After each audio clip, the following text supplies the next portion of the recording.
नमस्कार, स्वागत है आपका द न्यूज पर और मैं हूं आपके साथ शेरिन।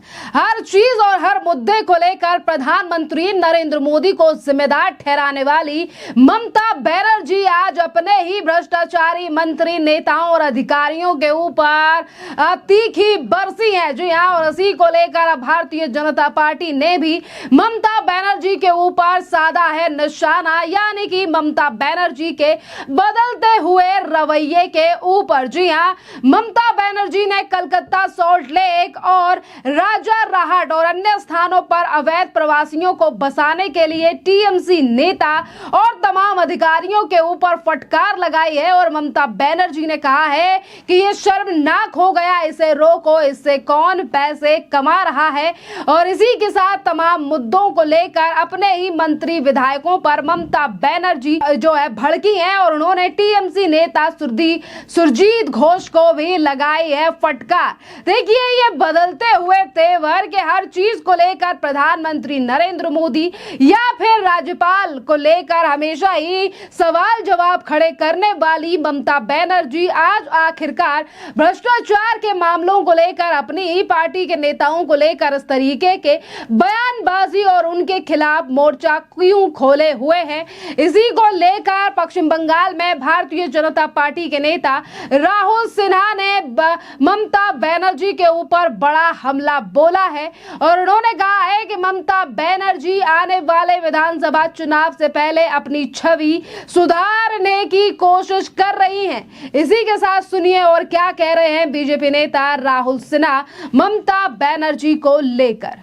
देखिए, ममता बनर्जी आने वाला जो विधानसभा चुनाव है उसके पहले उनका इमेज को सुधारने का कोशिश कर रहे हैं।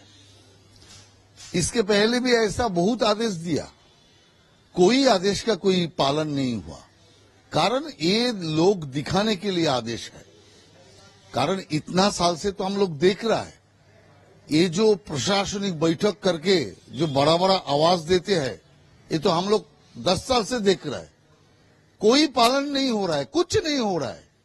सिर्फ अभी ममता बनर्जी का ऊपर इतना दुर्नीति का आरोप आ गया, उनका परिवार का ऊपर इतना दुर्नीति का आरोप आ गया, इसीलिए उस दुर्नीति का आरोप को नीचे पार्टी का लोगों को, पुलिस को, प्रशासन को वो थोपने का कोशिश कर रहा है। लेकिन इससे कुछ सुधार नहीं होगा। बंगाल जैसा ऐसा ही रहेगा, कारण ममता बनर्जी का मंशा ही खराब है।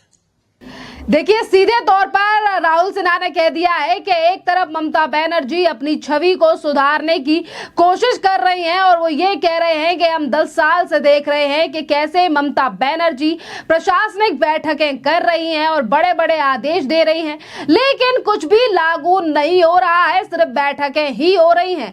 ममता बनर्जी और उनके परिवार के खिलाफ भ्रष्टाचार के इतने सारे आरोपों के कारण आज वो पार्टी के कार्यकर्ताओं यानी कि कार्यकर्ताओं पर इन तमाम आरोपों को उन्हें ट्रांसफर करने की जो है वो लगातार कोशिश कर रही हैं अपने कार्यकर्ताओं के ऊपर। देखिए, ममता बनर्जी जिस तरीके से अधिकारियों के साथ एक के बाद एक बड़ी बैठक कर रही हैं, लगातार जो है वो राजनीति की जा रही है।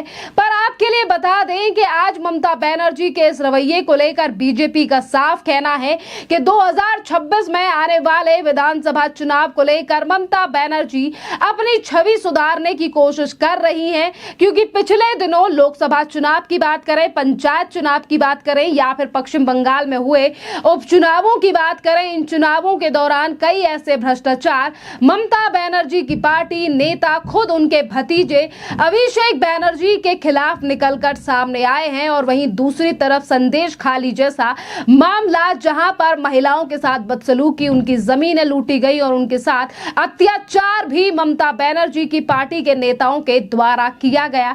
तमाम मुद्दों में फंसी और भ्रष्टाचार के मामलों में फंसी ममता बनर्जी और उनका परिवार अब अपनी छवि सुधारने की कोशिश कर रहा है। और देखिए, कौन सा वो मामला है जिसको लेकर आज बीजेपी और तमाम जनता ममता बनर्जी के ऊपर आखिरकार सवाल उठा रही है। दरअसल हाल के दिनों में पश्चिम बंगाल की मुख्यमंत्री ममता बनर्जी ने अपने ही पार्टी के नेताओं और अधिकारियों को जमकर फटकार लगाई। उन्होंने अपने मंत्रिमंडल के कुछ सहयोगी और टीएमसी पदाधिकारी और नौकरशाहों के कामकाज पर सार्वजनिक रूप से नाराजगी जताई। ममता बनर्जी ने 10 दिन तक का समय देते हुए कहा कि या तो यह कामकाज सुधारें या फिर अपने पद से इस्तीफा दे दें।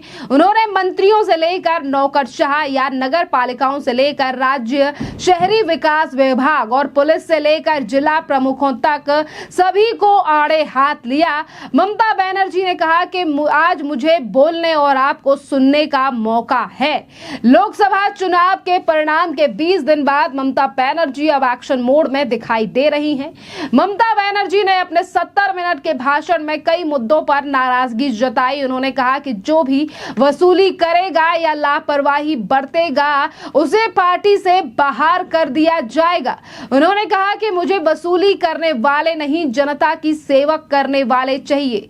ममता ने हावड़ा विधाननगर और सिलीगुड़ी के नगर निगम को सबसे ज्यादा फटकार लगाई है और उसी के साथ उन्होंने कहा है कि यहाँ झाड़ू नहीं लगी तो क्या मैं सफाई करने के लिए जाऊंगी।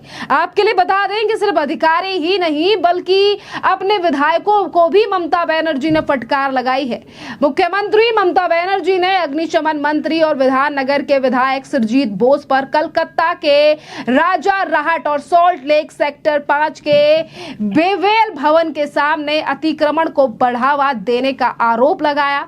उन्होंने राज्य के खाद्य प्रसंस्करण मंत्री और हावड़ा मध्य के विधायक अरूप रॉय और हावड़ा उत्तर के विधायक गौतम चौधरी पर भी वसूली का आरोप लगाया। ममता बनर्जी ने कहा कि अच्छी जिंदगी जीने के लिए आपको कितने पैसे चाहिए?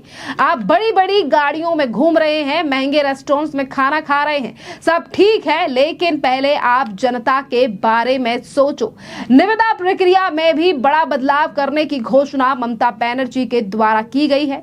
मुख्यमंत्री ममता बनर्जी ने निविदा प्रक्रिया में एक बड़ा बदलाव करने की घोषणा करते हुए कहा कि अब नगर निकाय को ठेके देने का अधिकार नहीं होगा। इसकी जगह मुख्य सचिव, गृह वित्त और भूमि सिंचाई विभागों के सचिवों के और पुलिस आयुक्तों और इसी के साथ यानी कि अधिकारों वाली एक समिति इस प्रक्रिया की देखरेख करेगी।